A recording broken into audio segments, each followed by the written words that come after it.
Portanto, assim como vocês receberam a Cristo Jesus, o Senhor, continue a viver nele, enraizados e edificados nele, firmados na fé, como foram ensinados, transbordando de gratidão.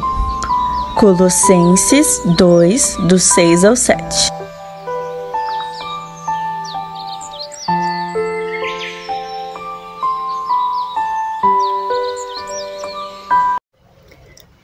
Bom dia! Estamos de volta com as nossas reflexões matinais enraizados em Cristo. Nós estamos meditando na vida de algumas mulheres e aprendendo algumas lições de fé.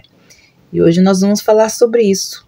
Hoje nós vamos falar da mulher Ciro-Fenícia, a sua humildade e a sua fé, um exemplo a ser seguido. Em Marcos capítulo 7, nos versículos 24 a 30, nos contam a história desta mulher. Levantando-se Jesus, saiu dali e foi para as terras de Tiro e Sidom. Tendo entrado numa casa, não queria que ninguém soubesse aonde ele estava.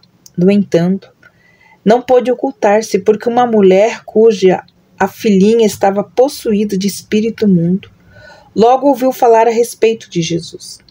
Ela veio e se ajoelhou aos pés dele. Essa mulher era estrangeira de origem Ciro-Fenícia e pedia a Jesus que expulsasse o demônio da sua filha. Mas Jesus disse: deixe primeiro que os filhos se fartem, porque não é correto pegar o pão dos filhos e jogá-lo aos cachorrinhos. A mulher respondeu a ele: Senhor, os cachorrinhos debaixo da mesa comem das migalhas das crianças. Então Jesus disse à mulher: por causa desta palavra, você pode ir. O demônio já saiu da sua filha. Quando a mulher voltou para casa, achou a menina sobre a cama, pois o demônio tinha saído dela. Este é um dos relatos mais marcantes do Novo Testamento. Embora à primeira vista seja outra cura milagrosa de Jesus, a abordagem aqui e a protagonista deste milagre são muito incomuns. Em termos de abordagem, essa história apresenta um Jesus muito diferente da ideia preconcebida que podemos ter dele. Para começar, ele se recusa a responder a um pedido de misericórdia. Depois, usa uma linguagem que parece desnecessária e parece ser ofensiva. E, finalmente, ele se deixa persuadir pela argumentação de uma mulher gentia. Quanto à protagonista, seu comportamento e sua condição também são inesperados. E ela aqui toma a iniciativa através de um apelo a Jesus, e mesmo o breve diálogo entre o mestre e os seus discípulos também tem sua origem no desconforto causado pela mulher, sendo resumido num pedido a Jesus para mandá-la embora. Em seguida, a mulher recupera o primeiro plano, prostrando-se diante do Senhor, interrompendo sua partida, iniciando um diálogo então com ele. Aí ela termina com louvor, ele termina, com louvor à sua fé e a concessão por Jesus do milagre de cura que ela pede para sua filha. Portanto, ao contrário de outras histórias milagrosas, a grande protagonista dessa história é sem dúvida ela. Quanto à sua posição, ela é uma mulher gentia, especificamente de nacionalidade Ciro-Fenícia, de linguagem grega. Uma combinação bastante incomum. Mateus ele descreve como nada menos que uma cananeia, um termo usado apenas aqui em todo o Novo Testamento e que se refere a um dos povos que Israel foi chamado a exterminar na Terra Prometida. Um paradigma do gentio em seu mais alto nível de corrupção moral. É bem possível que nessa caracterização muito negativa se encontre a chave para a interpretação dessa passagem. Os evangelistas procuram chamar a atenção por contraste à resposta da fé tão positiva de alguém que, sem dúvida, era um estranho ao povo de Israel e que não só é capaz de reconhecer o caráter messiânico de Jesus, usando então uma linguagem semelhante à dos Salmos: Senhor, filho de Davi, tem compaixão de mim. Em Mateus 15, 22 é registrado. Mas também reconhece a prioridade do povo de Israel na missão do Messias. A mulher disse: é verdade, Senhor. Iniciando uma conversa com Jesus que nos lembra os diálogos de Moisés, ou de Abraão com Deus. Jesus aqui ele aparece muito diferente da ideia preconcebida que podemos ter dele, como já falamos. Essa conversa com uma mulher cananeia vem logo após Jesus ter rejeitado os padrões de impureza ritual dos fariseus, declarando explicitamente puro todos os alimentos. A sua relação com o que vem a seguir faz sentido considerando Atos capítulo 10 e 11. Uma ligação entre a declaração de Deus sobre a limpeza de todos os alimentos, ou seja, não considere impuro aquilo que Deus purificou.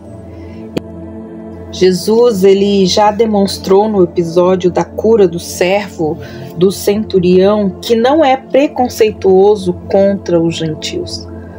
Agora a fé dessa mulher é louvada, é contrastada com a dureza do coração e a pouca fé dos discípulos. A pouca fé dos discípulos e a descrença geral de Israel constitui uma das reprovações mais frequentes de Jesus. Então, se não há preconceito, por que o Senhor a trata de uma forma parece ser tão rude e insensível? O tom de Jesus pode nos parecer chocante, mas é importante salientar que qualquer tentativa de retirar a força desta fala dura, apelando a um hipotético gesto afetuoso de Jesus, ao pronunciar as palavras ou ao uso de um diminutivo, não só é infundada, como vai contra o sentido claro da passagem e da lição que ele pretende transmitir. Jesus ele quis testar a humildade e a fé dessa mulher, e ela saiu triunfante. Nós, os gentios, somos oliveiras bravas, ramos encertados na árvore da vida que não devem se ensoberbecer, mas sim devemos temer. Não gostamos de ser humilhados, não gostamos de ser lembrados que houve um tempo em que estávamos sem Cristo, separados da comunidade de Israel e estranho às alianças da promessa, não tendo esperança e sem Deus no mundo, como diz Efésios 2:12. Quando éramos, portanto, estrangeiros e peregrinos, como diz Efésios 2:19. Contudo, se retirarmos a ofensa da passagem, perdemos a lição. E se esquecemos a gratidão que devemos sentir por sermos feitos concidadãos dos santos e membros da família de Deus, Jesus nos humilhar é o melhor favor que Ele nos pode fazer, pois é um pré-requisito para entrar no reino de Deus, diz Marcos 10:15. Não esqueçamos que essa lição vem daquele que, mesmo existindo na forma de Deus, não considerou ser igual a Deus algo que deveria ser retido a qualquer custo. Pelo contrário, ele se esvaziou, assumindo a forma de servo, tornando-se semelhante aos seres humanos. E é reconhecido em figura humana. Ele se humilhou, tornando-se obediente até a morte e a morte de cruz, como diz Filipenses 2:6-8.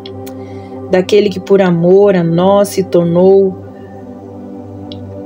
afrontado pelos homens e desprezado pelo povo.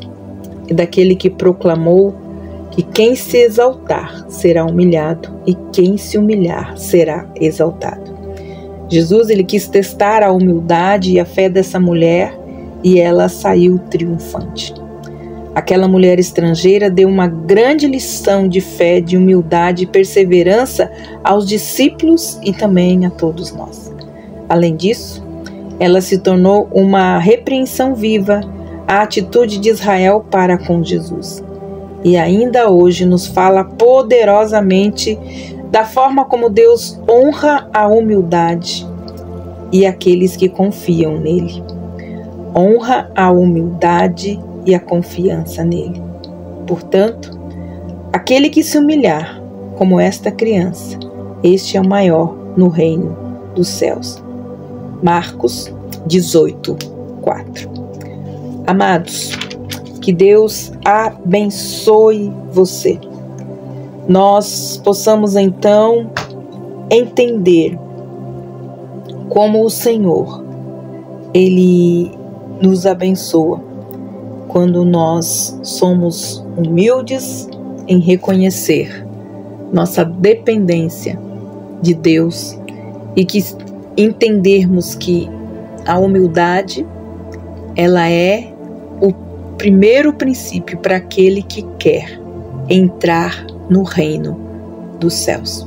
Que Deus abençoe você e até amanhã com as nossas reflexões matinais enraizados em Cristo. Deus te abençoe e até lá!